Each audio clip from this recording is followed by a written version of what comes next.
കുഞ്ഞാട്ടിൻ തിരുരക്തത്താൽ ഞാൻ ശുദ്ധനായി തീർന്നു. താൻ ചങ്കിലെ ശുദ്ധരക്തത്താൽ ഞാൻ ജയം പാടിയിടും. മഹത്വം രക്ഷകാസ്തുതി നീനക്കെന്നും. ചേറ്റിൽ നിന്നെന്നെ നീ വീണ്ടെടുത്തതിനാൽ സ്തുതിക്കും നിന്നെ ഞാൻ ആയുസ്സിൻ നാളെല്ലാം. നന്ദിയോടടി വണങ്ങും.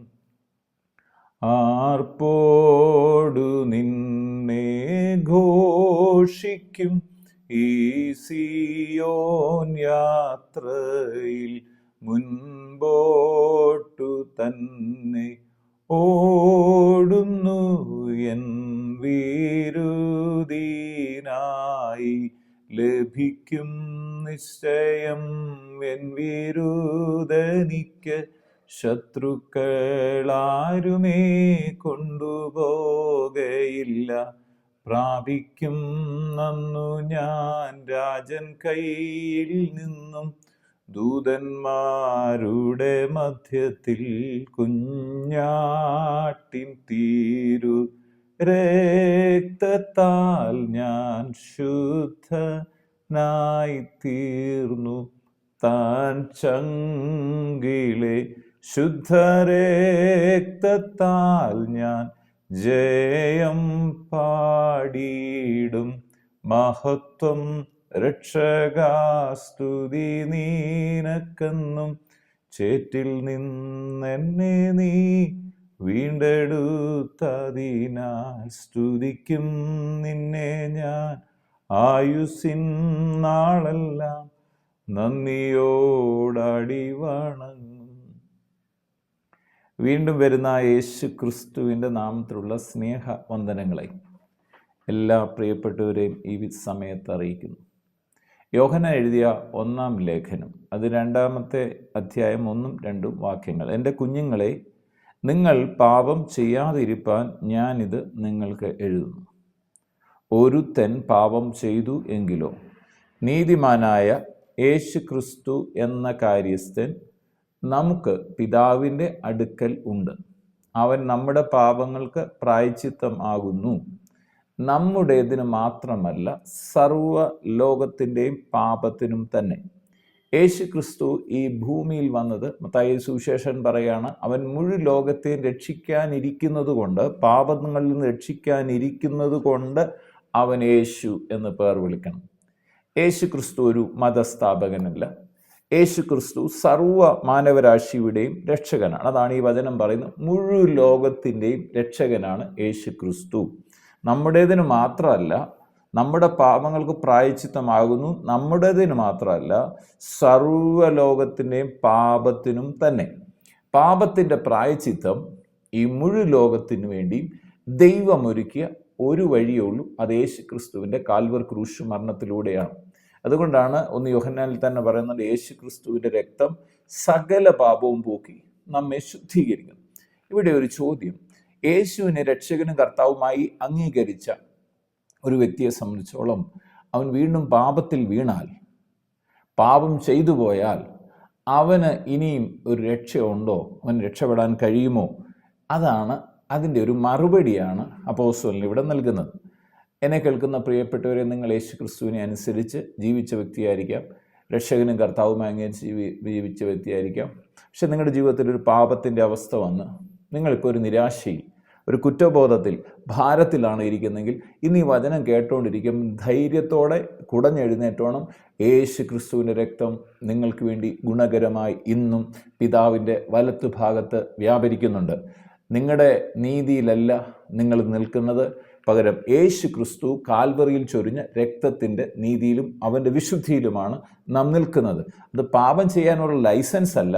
പക്ഷെ പാപം ചെയ്തു പോയാൽ അതിൽ കിടന്ന് നിരാശയിൽ, തകർച്ചയിൽ അങ്ങനെ പോകേണ്ട കാര്യമില്ല. പകരം ഇവിടെ പറയുകയാണ്, അതിനൊരു പോം വഴിയാണ് ഇവിടെ പരിശുദ്ധാത്മാവ് വചനത്തിലൂടെ വെളിപ്പെടുത്തുന്നത്.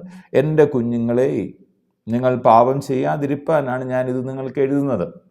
ആദ്യം പറയാണ് ഇത് പാപം ചെയ്യാൻ വേണ്ടിയിട്ടുള്ള ലൈസൻസ് അല്ല, പാപം ക്ഷമിക്കപ്പെടും എന്നുള്ളത്.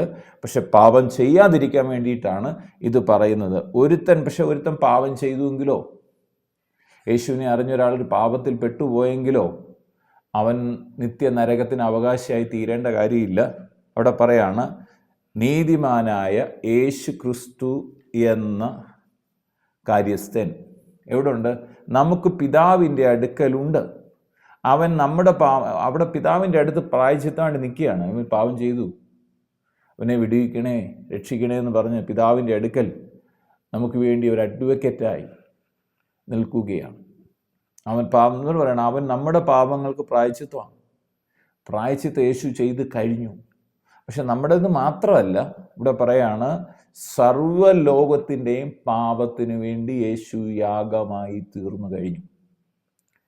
നമുക്ക് 1-2 വേദഭാഗം കൂടെ നോക്കാം. റോമർക്ക് എഴുതിയ ലേഖനം 8-ാം അധ്യായം അതിൻ്റെ 34-ാമത്തെ വാക്യം ഇങ്ങനെ പറയുന്നു: ക്രിസ്തു യേശുവാണ് മരിച്ചത്, മരിച്ചിട്ട് ഉയർത്തെഴുന്നേറ്റത്. അവൻ ദൈവത്തിൻ്റെ വലത്ത് ഭാഗത്ത് നമുക്ക് വേണ്ടി എന്ത് ചെയ്യുകയാണ്? പക്ഷപാതം ചെയ്യുകയാണ്. യേശു ക്രിസ്തു നമുക്ക് വേണ്ടി പക്ഷപാതം ചെയ്യുകയാണ്. ഇവനെ വിടുവിക്കണേ എന്ന് പറയാണ്. അവന് വേണ്ടി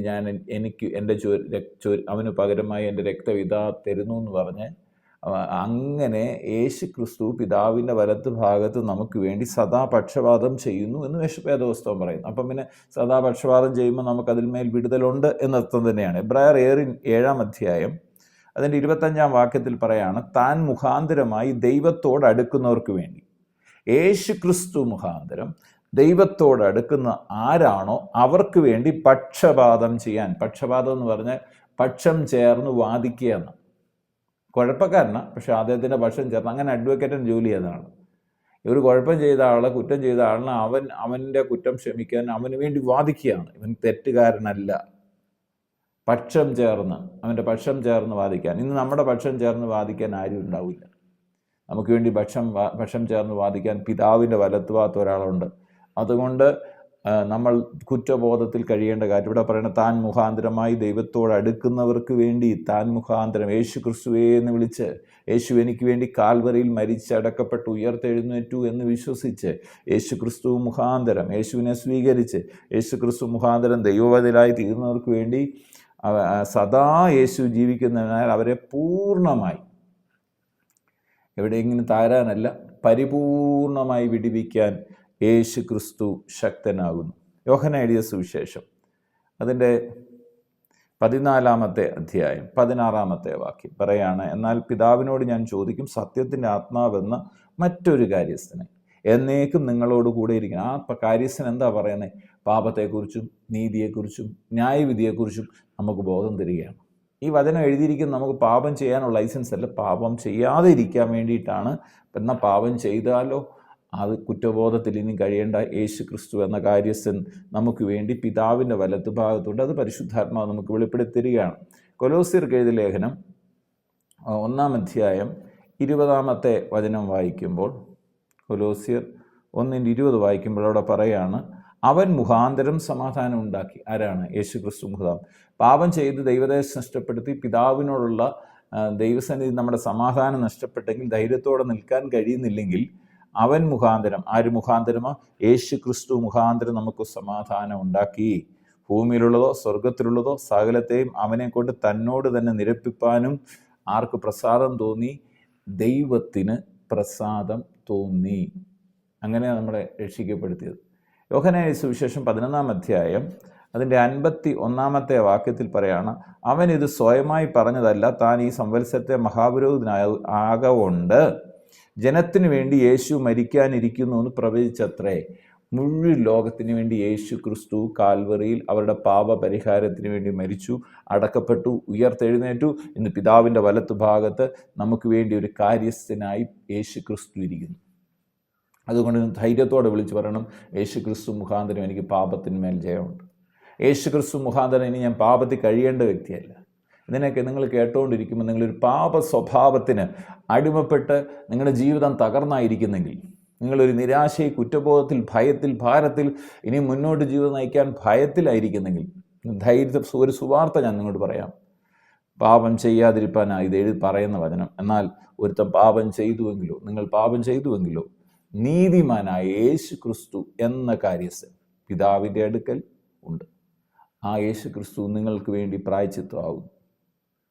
നിങ്ങളുടെ മാത്രമല്ല, സർവ്വലോകത്തിൻ്റെയും. അതുകൊണ്ട് ആ കർത്താവിൻ്റെ കരങ്ങളിൽ നിന്ന് ഏൽപ്പിക്കാം. പരിശുദ്ധാത്മാവ് നിങ്ങളെ ഗൈഡ് ചെയ്യും, വ്യക്തമായി നമ്മളെ അനുഗ്രഹിക്കും. പ്രാർത്ഥിക്കാം. പിതാവെ, പ്രാർത്ഥിക്കുന്നു യേശു ക്രിസ്തുവിൻ്റെ അധികാരമുള്ള നാമത്തിൽ നീ വചനം കേട്ടുകൊണ്ടിരിക്കുന്ന ഓരോ പ്രിയപ്പെട്ടവർക്ക് വേണ്ടി പ്രാർത്ഥിക്കുമ്പോൾ കുറ്റബോധത്തിൽ, ഭയത്തിൽ, ഭാരത്തിൽ, അങ്ങനെ നിരാശയിൽ ഞെരുങ്ങിക്കഴിയുന്ന പ്രിയപ്പെട്ടവരുടെ മേൽ കർത്താവിൻ്റെ മഹത്വം വ്യാപരിക്കണം. ഈ വചനം അവരെ വിടുവിക്കണമേ, അവരുടെ ബന്ധനങ്ങളെ അഴിക്കണമേ. യേശു ക്രിസ്തു എനിക്ക് വേണ്ടി ഉയർത്തെഴുന്നേറ്റ് ജീവിക്കുന്നതുകൊണ്ട് പിതാവിൻ്റെ വലത്തുഭാഗത്ത് എനിക്ക് വേണ്ടി പക്ഷപാതം ചെയ്യുന്നു എന്നുള്ള ധൈര്യവും ഉറപ്പും ഈ ഓരോ പ്രിയപ്പെട്ടവർക്കും നൽകണേ. അങ്ങനെ ഈ ഭൂമിയിൽ പാപത്തെക്കുറിച്ചുള്ള ചിന്തയിൽ നിന്ന് ഒഴിഞ്ഞ് ദൈവ മക്കളായി ഈ ഭൂമിയിൽ ജയകരമായ ജീവിതം നയിപ്പാൻ എന്നെ കേൾക്കുന്ന ഓരോ പ്രിയപ്പെട്ടവർക്കും ഇടയാക്കണേ എന്ന് പ്രാർത്ഥന. എന്നെ കേൾക്കുന്ന രോഗികൾ ഇപ്പോൾ തന്നെ യേശു ക്രിസ്തുവിൻ്റെ അടിപ്പിണരുകളാൽ സൗഖ്യം പ്രാപിക്കട്ടെ. ഹൃദയഭാരങ്ങൾ മാറിപ്പോകട്ടെ, ആകുല ചിന്തകൾ മാറട്ടെ, ഭയങ്ങൾ മാറട്ടെ. കർത്താവായ യേശു ക്രിസ്തുവിൻ്റെ മഹത്വം ഓരോ വ്യക്തി ജീവിതങ്ങളും വ്യാപരിക്കട്ടെ. പ്രാർത്ഥിച്ച് അനുഗ്രഹിക്കുന്നു. സകല മഹത്വവും അറുക്കപ്പെട്ട കുഞ്ഞാടിന് തന്നെ സമർപ്പിക്കുന്നു. യേശു ക്രിസ്തുവിൻ പൊന്നുനാമത്തിൽ പിതാവേ, ആമേൻ. കുഞ്ഞാട്ടിൻ തിരുരക്തത്താൽ ഞാൻ ശുദ്ധനായി തീർന്നു, താൻ ചങ്കിലെ ശുദ്ധരക്തത്താൽ ഞാൻ ജയം പാടിയിടും.